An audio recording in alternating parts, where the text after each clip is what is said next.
Hello everyone, বিগত সপ্তাহগুলোতে আমরা পাইথনের উপর স্ট্রিং, লিস্ট, টুপল, ডিকশনারি দেখেছি। এই সপ্তাহে কমপ্লিটলি নিউ একটা জিনিস দেখবো, সেটা হচ্ছে ফাইলস। পাইথনে কিভাবে আমরা একটা ফাইল রিড করতে পারি, কিভাবে একটা ফাইল রাইট করতে পারি, কেনই বা ফাইলের প্রয়োজনীয়তা রয়েছে। তো চলো দেখা নেওয়া যাক যে ফাইলটা কি। ইন পাইথন ফাইল হচ্ছে ফাইলকে ধরা হয় হচ্ছে সিকোয়েন্স অফ লাইন্স হিসেবে। মানে একটা ফাইলের মধ্যে অনেকগুলো লাইন্স থাকবে, লাইন্সের মধ্যে অনেকগুলো ক্যারেক্টার্স থাকবে, আর প্রত্যেকটা লাইনকে একটা ইন্ডিভিজুয়াল স্ট্রিং হিসেবে কম্পেয়ার করা হয়, একটা ইন্ডিভিজুয়াল স্ট্রিং হিসেবে ধরা হয়। তো আমরা যদি দেখি, লেটস সে আমার যে একটা ফাইল আছে, এটার নাম হচ্ছে ইনফরমেশন ডট টেক্সট, মানে টিএক্সটি ফাইল। এটার মধ্যে হচ্ছে আমি name, age, profession, builder, email, মানে এখানে 4টা লাইন আছে। এই 4টা লাইনকে 4টা স্ট্রিং হিসেবে পাইথন ধরবে। ঠিক আছে, এখন কথা হচ্ছে যে পাইথনের বা ফাইলে আমি করে লাভটা কি, মানে অ্যাডভান্টেজটা কি। অ্যাডভান্টেজ হচ্ছে যে আমরা পার্মানেন্টলি এটা রেখে দিতে পারি, মানে না হলে হচ্ছে আমরা ইউজার থেকে এরকম অনেক সময় নেওয়া হয় যে আমরা 10টা নাম্বার নাও, 10টা নাম্বার নিয়ে হচ্ছে সেটার সামেশন প্রিন্ট করো। এখন যেই মুহূর্তে আমার টার্মিনেট হয়ে যাবে, সাথে সাথে কিন্তু আমার ভেরিয়েবল গুলো আমরা লস করে ফেলতেছি, বা সিস্টেম রিস্টার্ট হয়ে গেলে আমার বা শাটডাউন হয়ে গেলে আমার ভেরিয়েবল গুলো লস হয়ে যায়। বাট ফাইলে যদি রাখি সেটা হচ্ছে পার্মানেন্ট স্টোরেজে, বা হচ্ছে ডিস্ক ড্রাইভ, বা হচ্ছে আমার এসএসডি, এইচডিডি, এগুলোতে স্টোর হয়ে যাবে, পার্মানেন্টলি থেকে যাবে, সেটা আমার রিস্টার্ট নেওয়ার পরেও থেকে যাবে। সেকেন্ড হচ্ছে আমার অনেক বেশি ফাইল হচ্ছে, অনেক বেশি ডেটা হচ্ছে আমি স্টোর করতে পারবো এবং রিড করতে পারবো যে কোনো সময়। আর হচ্ছে আমার আরেকটা কথা খুবই ইম্পর্টেন্ট, সেটা হচ্ছে লেটস সে আমরা কিন্তু আপনাদেরকে এরকম কোড দিয়েছি, ইউজার থেকে 10টা নাম্বার নাও, সেখান থেকে হচ্ছে অড নাম্বার গুলো বের করো বা অর ইভেন নাম্বার গুলো বের করো। আমরা কিন্তু এরকম কখনো বলি না ইউজার থেকে থাউজেন্ডস বা 1 লাখ নাম্বার নাও। কেন? কারণ আপনি যখন টেস্ট করতে যাবেন আপনার প্রোগ্রামটা কারেক্ট আছে কিনা, স্যাম্পল ইনপুট বা স্যাম্পল আউটপুট দিয়ে 1 লাখটা নাম্বার এন্টার করা আপনার জন্য ম্যানুয়ালি পসিবল না। ওটা আমরা উই অ্যাকনোলেজ দ্যাট। সেই জন্য ফাইলে করলে হচ্ছে যেটা হচ্ছে, আমি কিন্তু একবারে ফাইলের মধ্যে যদি 1 লাখ লিখে রাখি, তো ওই ফাইলটাই যদি আমি বারবার রিড করি, আমার কিন্তু বারবার ইউজার থেকে ইনপুট নেওয়া লাগবে না, পুরো প্রসেসটাই অটোমেটিক লুপ দিয়ে হয়ে যাবে। এন্ড প্রত্যেকবার যখনই রিটার্ন করব আমি, তখন হচ্ছে আমার ইনপুট গুলো দেওয়া লাগবে না।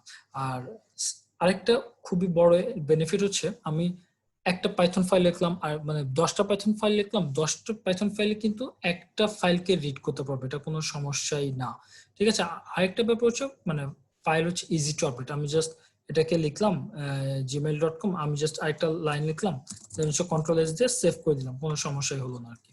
তো এরকম আর কি, যে ফাইলের ডিফারেন্ট ডিফারেন্ট অ্যাডভান্টেজ আছে। তো আমরা দেখি যে আমরা একটা ফাইলকে কিভাবে রিড করব। তো ফাইলকে রিড করার জন্য আমার হচ্ছে যেই অপারেশনটা, সেটা হচ্ছে ওপেন নামে একটা মেথড আছে, ফাইল ইকুয়াল ওপেন। এখানে হচ্ছে সবার আগে আমি ফাইল নেমটা দিব, ফাইল নেম। ঠিক আছে, দেন হচ্ছে কোন মোডে এটাকে ওপেন করব, রিড মোডে ওপেন করব না রাইট মোডে ওপেন করব। আবার রাইট মোডে কিছু ডিফারেন্ট স্পেশাল অপারেশন আছে, কোন কোন কোন স্পেশাল অপারেশন আমি ওটা রাইট করব। তো সেখানে হচ্ছে আমার mode equal mode of operation.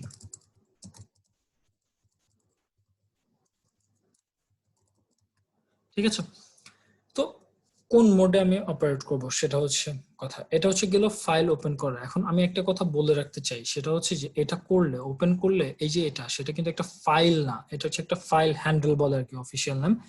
File হ্যান্ডেলটা কি? ফাইল হ্যান্ডেল হচ্ছে একটা gateway, bridge between python and the actual file. Python ফাইলকে অ্যাক্সেস করার জন্য, একটা মানে লাইন বাই লাইন রিড করার জন্য ফাইল হ্যান্ডেলের হেল্প নিবে, বা হচ্ছে পুরোটা একবারে পড়ে ফেলবো, ফাইল হ্যান্ডেলের হেল্প নিব, one line by line read করবো, ফাইল হ্যান্ডেলের হেল্প নিব। তো এরকম আর কি। অ্যান্ড এটা গেল ওপেন করাটা। ক্লোজ কিভাবে করবো সেটা হচ্ছে ফাইল ডট ক্লোজ। ফাইল কেন ক্লোজ করবো ওপেন করার পরে, সেটা হচ্ছে আমাকে একটু আর্কিটেকচারটা শিখতে হবে। ফাইলগুলো থাকে রিটেন অবস্থায়, মানে পার্মানেন্টলি আমার ডিস্ক ড্রাইভ, মানে স্টোরেজ ড্রাইভে থাকে, হার্ড ডিস্ক বা এসএসডি তে থাকে। সেখান থেকে যখন আমি একটা ফাইলকে রিড করব, সেটাকে হচ্ছে র্যামে নিয়ে আসা লাগে। এখন র্যামের জায়গাগুলো হচ্ছে এক্সপেন্সিভ। ঠিক আছে, তো র্যাম বা মেইন মেমোরির জায়গাটা হচ্ছে এক্সপেন্সিভ। আমি সব যখন যেটা দরকার শুধুমাত্র তখন সেটাকে র্যামের মধ্যে আনতে চাই। কাজ শেষ হয়ে গেলে র্যাম থেকে ফেলে দেওয়া বা হচ্ছে র্যাম ক্লিন করে ফেলাটা বেটার, কারণ তাহলে হচ্ছে অন্য অ্যাপ্লিকেশন গুলা জায়গা পাবে। তো তখন হচ্ছে আরো স্মুথলি চলবে কম্পিউটার। সেই জন্য এটা নেসেসারি না সবসময় ক্লোজ করা, বাট হচ্ছে এটা গুড প্র্যাকটিস, কারণ সে তখন র্যাম অটোমেটিকলি ক্লিয়ার্ড হয়ে যাবে অ্যান্ড অন্য ইউজের জন্য অন্য অ্যাপ্লিকেশন প্রসেসগুলো হচ্ছে র্যামকে অ্যাক্সেস করতে পারবে। এগুলো হচ্ছে আমাদের একটা হাই লেভেলের কোর্স, আমরা একটু ভালো মতো শিখবো কেন এরকম ক্লোজ করা দরকার। তো জাস্ট আপাতত জেনে রাখি ইটস এ গুড প্র্যাকটিস, মানে আমরা যে ফাইলটা ওপেন করবো কাজ শেষ করার পর আমরা ওই ফাইলটা ক্লোজ করে ফেলবো। তো আমরা অ্যাকচুয়ালি রিড করতে চলে যাই। তো এখন এখানে হচ্ছে যে মোড, আমি যদি এখানে জাস্ট ফাইল নেম দিই তাহলে হচ্ছে আমার এটা রিড মোডে ওপেন হবে।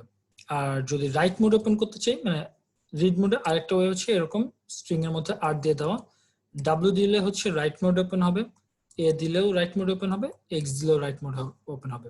সেটার জন্য আমি একটু স্লাইডে তাকাই, স্লাইডের নিচের দিকে আর দিলে হচ্ছে রিড করবে এন্ড হচ্ছে pointer points to top of the line, top line of the line, একদম শুরু থেকে একদম টপ লাইন থেকে রিড করা শুরু করবে। আর if the file does not exist, যদি এক্সিস্ট না করে তাহলে হচ্ছে ফাইল নট ফাউন্ড এরর দিবে। ঠিক আছে, আমরা এটা একটা এক্সাম্পল দেখে ফেলি। তো হচ্ছে লেটস সে আমি একটা ফাইল ওপেন করতে চাই, সেটা হচ্ছে informations.txt।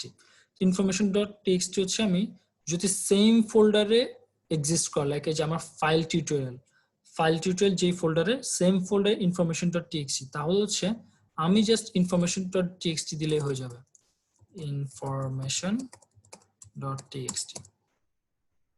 ঠিক আছে, information.txt দিলাম, সেম ফোল্ডার আছে দেখে, এন্ড এটা যদি আমি রান করি, ঠিক আছে, তাহলে আমার কি হচ্ছে এরর দিচ্ছে। কেন? কারণ হচ্ছে information.txt দিয়েছি, বাট আমার ফাইলের নাম হচ্ছে informations.txt, একটা এস নেই। সো হচ্ছে আমি যদি এক্সিস্ট না করে তাহলে সেটা এরর দিবে, information. এখন আর এরর দিচ্ছে না। ঠিক আছে, তো এখন কথা হচ্ছে অন্য ফোল্ডারে থাকলে তো তাহলে আমি অ্যাক্সেস করতে পারবো না। কিভাবে করব? অন্য ফোল্ডারে লেটস সে আমার এই যে এখানে কান্ট্রি ফোল্ডারটাতে আছে, কান্ট্রি ফোল্ডারে আছে একটা কান্ট্রি লিস্ট নামে একটা কান্ট্রি লিস্ট ডট টিএক্সটি নামে একটা টেক্সট ফাইল আছে, সেটাকে আমি রিড করতে চাই। এটা কিভাবে রিড করবো? তো আমি সবাই এটা যেই পাথটা এভাবে নিতে পারি, অথবা হচ্ছে এই কান্ট্রি লিস্টে রাইট ক্লিক করব, প্রপার্টিজে যাব, প্রপার্টিজে যে এখানে লোকেশনের মধ্যে আমি পেয়ে যাব আমার পাথটা, এটা কপি করব, কপি করে পুরোটা এই স্ট্রিং এর মধ্যে বসাই দিব। এন্ড আরেকটা জিনিস মাথায় রাখতে হবে, এই যে ব্যাকস্ল্যাশ গুলো, এগুলোকে ডাবল ব্যাকস্ল্যাশ হিসেবে কাউন্ট করতে হবে পাইথনের মধ্যে। উইন্ডোজে যেটা ব্যাকস্ল্যাশ, সেটাকে ডাবল ব্যাকস্ল্যাশ। তো আমার চলে আসলাম, আমি কান্ট্রির মধ্যে কান্ট্রি ফোল্ডারটা চলে আসলাম। এখন এখানে কান্ট্রি লিস্ট ডট টিএক্সটি। ঠিক আছে, তো আমি যদি এটা জাস্ট রান করি, তাহলে রান হচ্ছে, আমাকে এরর দিচ্ছে না, তার মানে হচ্ছে খুঁজে পেয়েছে। যদি সেম ফোল্ডারে থাকে তাহলে হচ্ছে জাস্ট নাম দিয়ে দিলে হবে, যদি সেম ফোল্ডারে না থাকে তাহলে পুরো পাথটা দিয়ে দিতে হবে। স্টিল যদি পাইথন খুঁজে না পায় তাহলে হচ্ছে ফাইল নট ফাউন্ড এরর দিবে, আমাকে ট্রেস ব্যাক দিবে। তো এখন বাকি মোডগুলো একটু সম্পর্কে বলে নেই। বাকি মোড হচ্ছে, যদি আমি এখানে জাস্ট নেম দিয়ে দিই, লাইক আমি আগের মতো চলে যাই, informations.txt দিলাম, আগের মতো ইনফরমেশনস দিলে যদি থাকে এক্সিস্ট করে তাহলে তো হলো, আর না থাকলে হচ্ছে এরর দিবে। এন্ড কিছু যদি পাশে যদি কিছু না দিই তাহলে সে রিড মোডে হবে, যদি আমি আর দেই তাহলে রিড মোডে হবে। এখন রিড মোডে যাওয়ার মানে হচ্ছে যদি না পাই তাহলে আমাকে এরর দিবে, আর যদি পাই তাহলে হচ্ছে একদম শুরু থেকে রিড করা স্টার্ট করবে, পয়েন্টার থাকবে একদম স্টার্টে। যদি আমি এখানে ডাব্লিউ দেই, ডাব্লিউ দেওয়া মানে হচ্ছে রাইট মোড। ঠিক আছে, তো right two right data file, data into file. যদি এখন কিছু কেসেস আছে, যদি হচ্ছে আমি যেই নামে রাইট করতে চাচ্ছি সেই নামে যদি অলরেডি একটা ফাইল এক্সিস্ট করে তাহলে একটা কেস হবে, যদি না এক্সিস্ট করে তাহলে সবসময় নিউ একটা ফাইল ক্রিয়েট করবে। যদি এক্সিস্ট করে, ডাব্লিউ আর্গুমেন্টে যেটা করবে সেটা হচ্ছে আগের ফাইলটাকে রিপ্লেস করে ফেলবে, একদম ওভাররাইট করে ফেলবে। যদি আমি এখানে এ দেই তাহলে হচ্ছে informations.txt ফাইলটা যদি না থাকে তাহলে তো নতুন করে ফাইল করে রাইট করা শুরু করলো, কিন্তু যদি এক্সিস্ট করে তাহলে হচ্ছে আগের ফাইলটাকে রাখবে, আগের ফাইলে যা যা কন্টেন্টস আছে সবগুলাকে রাখবে, এন্ড ওগুলার পরে ওটা যেখানে শেষ হয়েছে সেই জায়গা থেকে রাইট করা স্টার্ট করবে। তো বলতে গেলে দুইটা ফাইলের দুইটা আগের ফাইল প্লাস হচ্ছে নিউ লাইনগুলো সবগুলো কনক্যাট হয়ে যাবে। আমি যদি এখানে এক্স দেই, এটা হচ্ছে স্পেশাল রাইট, তো হচ্ছে এক্সক্লুসিভ ক্রিয়েশন। এটা মানে হচ্ছে আগে যদি কোনো ফাইল না থাকে তাহলে তো ফাইন, আমি একটা নতুন ফাইল ক্রিয়েট করব, রাইট করব। কিন্তু কিন্তু আগে যদি ফাইল থাকে তাহলে হচ্ছে আমার অপারেশনটাই ফেল হবে, আমি কোনো কিছু রাইট করতে পারবো না, অপারেশন ফেল হবে। আচ্ছা, তো আমি যদি একটু দেখি, এরর দিচ্ছে, এক্স এ এরর দিচ্ছে কেন? কারণ হচ্ছে আমাকে বলছে ফাইল এক্সিস্টস। তো আমি যদি এ দেই, ঠিক আছে, তাহলে কিন্তু এরর দিবে না। আমি যদি ডাব্লিউ দেই তাহলে এরর দিবে না। তো এগুলো হচ্ছে আমাকে একটু মাথায় রাখতে হবে। আর কিছুই যদি না দিই তাহলে রিড করবে। আচ্ছা, এখন আমি রিড সম্পর্কে বলতে চাই যে আমরা কিভাবে একটা ফাইল রিড করব। এটা তো রিড করলাম, প্রিন্ট করব কিভাবে? আমি যদি প্রিন্ট করি প্রিন্ট ফাইল, তাহলে এই যে উল্টাপাল্টা কি যেন আসছে, আমার ইনফরমেশনস ডট টিএক্সটি এর মধ্যে তো নাই, রাইট? ইনফরমেশনস ডট টিএক্সটি এর মধ্যে আমার কি ছিল একটু দেখে নিই।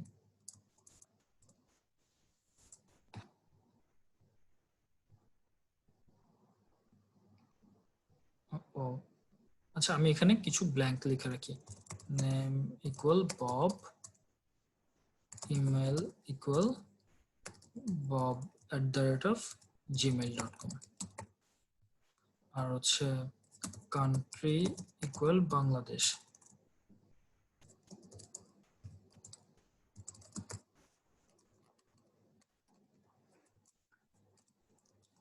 সেভ করে ফেললাম। এখন যদি আমি আবারও ফাইলে রান করি, স্টিল কিছু আসতেছে না। তাহলে আমি যা বলেছিলাম যে ফাইলটা কিন্তু অ্যাকচুয়ালি ফাইল রিড করে ফেলে নাই, আমাকে আলাদা করে রিড করতে হবে, এন্ড এটা অ্যাকচুয়ালি একটা ফাইল হ্যান্ডেল যেটা আমাকে রিড করতে হেল্প করবে। তো আমি যদি দেখি, one good idea to read a file is just file dot read করে ফেললাম। তো আমি যদি দেখি একটা string a string equal file dot read, একটু রিড ফাংশন কল করে রিড করলাম, দেন হচ্ছে প্রিন্ট ওই স্ট্রিংটা। এবার করলে আমার হচ্ছে পুরা স্ট্রিংটাই চলে এসেছে কিন্তু, ঠিক আছে। আবার আমি যদি বলি রিড ওয়ান, জাস্ট ওয়ান, আমি একটু ফাইলটাকে নিয়ে আসতে চাই সামনে,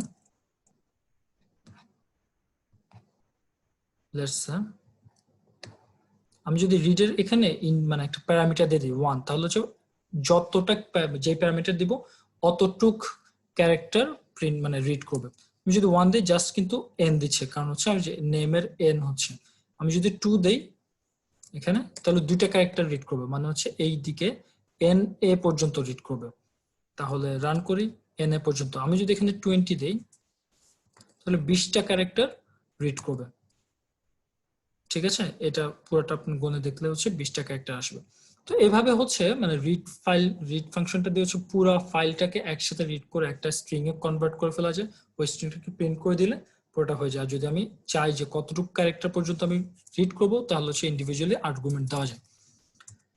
আচ্ছা, তো সেকেন্ড একটা এই ওয়েটা আমাকে খুব বেশি একটা ফ্রিডম দেয় না, মানে হচ্ছে আমার ইন্ডিভিজুয়াল লাইনগুলোর উপর কোনো অ্যাক্সেস নাই। সেকেন্ড একটা ওয়েতে যদি আমরা যাই যে আমি ইন্ডিভিজুয়াল লাইনে অ্যাক্সেস করতে পারি কিনা, সেটা হচ্ছে একটা ফর লুপ চালাতে পারি। কারণ যেহেতু আমি বলে আসছিলাম যে ফাইল হচ্ছে সিকোয়েন্স অফ লাইনস, তো আমি যদি এভাবে করি for line in file print line, ঠিক আছে। আমি যদি রান করি আবারও কিন্তু সেম আসে, বাট একটা জিনিস খেয়াল করেন যে হচ্ছে আমার ডাবল স্পেস চলে আসছে। আমার ফাইল কিভাবে ছিল, ফাইলের মধ্যে কিন্তু ডাবল স্পেস নাই, মানে নেমের ঠিক পরের লাইনে ইমেল, এখানে নেমের পরের লাইনে ইমেল নাই, নেমের পরের লাইনে একটা ব্ল্যাঙ্ক লাইন, দেন হচ্ছে একটা ইমেল। আমরা এটা ঠিক করব।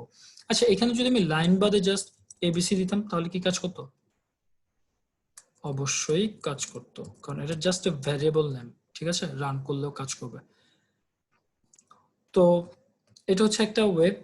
আরেকটা ওয়ে হচ্ছে এরকম না করে জাস্ট হচ্ছে রিড লাইন করে প্রিন্ট করা, লাইক হচ্ছে ফাইল ডট রিড লাইন,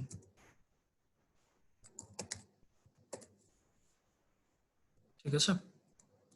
এটাকে প্রিন্ট করা।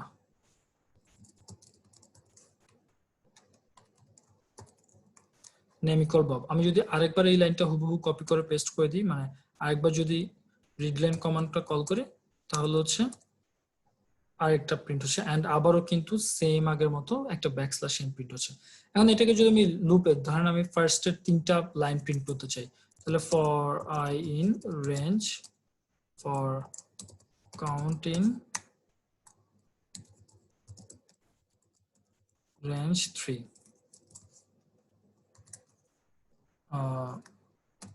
ঠিক আছে, প্রিন্ট ফাইল রিডলাইন, তাহলে হচ্ছে 3টা লাইন প্রিন্ট করতেছে। যদি আমি 2 দেই তাহলে হচ্ছে 2টা লাইন প্রিন্ট করতেছে। যদি আমি 1 দেই একটা লাইন প্রিন্ট করবে। বাট স্টিল এটা আমার গ্রেটার ফ্লেক্সিবিলিটি দেয় না, কারণ আমি জানতে চাচ্ছি আমি এক্স্যাক্টলি যদি কোনো একটা লাইনে প্রিন্ট করতে চাই তাহলে সেটা কিভাবে করব। তো সেটা খুব একটা ক্লেভার ওয়ে আছে, সেটা হচ্ছে আমি পুরা ফাইলটাকে একবার রিড করে ফেলবো, করে সেটাকে স্ট্রিং এ স্টোর না করে লিস্টে স্টোর করব। আমরা কি জানি ফাইল ডট রিড করলো পুরাটাকে একবার রিড করে ফেলে, বাট আমরা যদি রিড লাইন্স দেই, রিড লাইন্স মানে হচ্ছে পুরো সবগুলো লাইনকে একটা একটা করে রিড করো এন্ড হচ্ছে একটা স্ট্রিং এ বা একটা লিস্টে কনভার্ট করে ফেলো, একটা লিস্টে কনভার্ট করে ফেলো। তুমি লাইন্স নামে দিলাম lines equal file dot read lines, ঠিক আছে। এখন আমি যদি প্রিন্ট লাইন্স করি, আমি কি দেখবো একটা লিস্ট চলে আসছে, এন্ড এই লিস্টের আইটেমটা দেখি, ফার্স্ট আইটেম হচ্ছে এটা।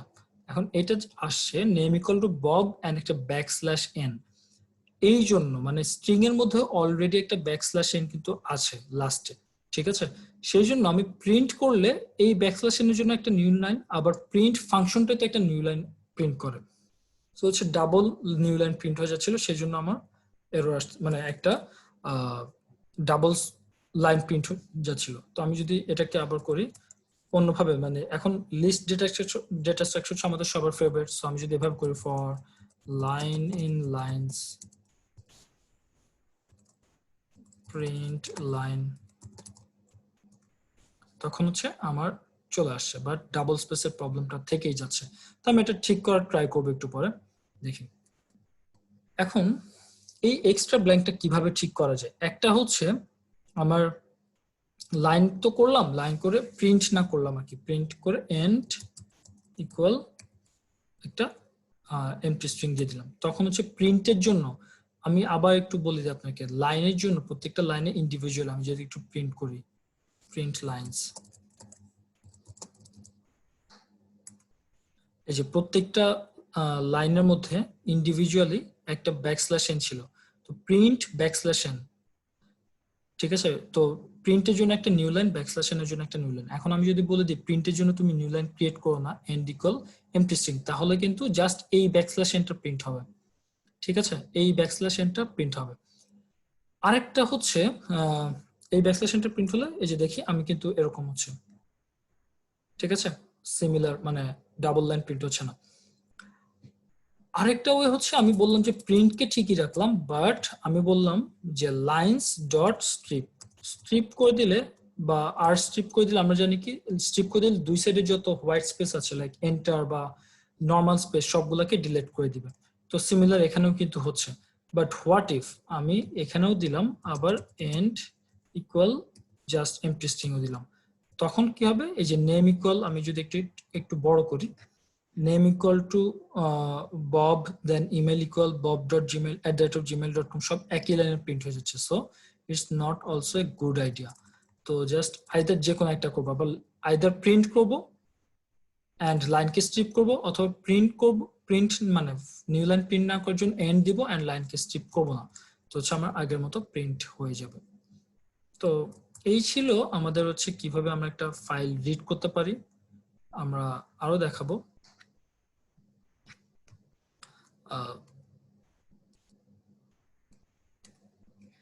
নেক্সট ক্লাসে আমরা শিখবো হচ্ছে কিভাবে ফাইল রাইট করতে পারি। আজকে এই পর্যন্তই, থ্যাংক ইউ সো মাচ।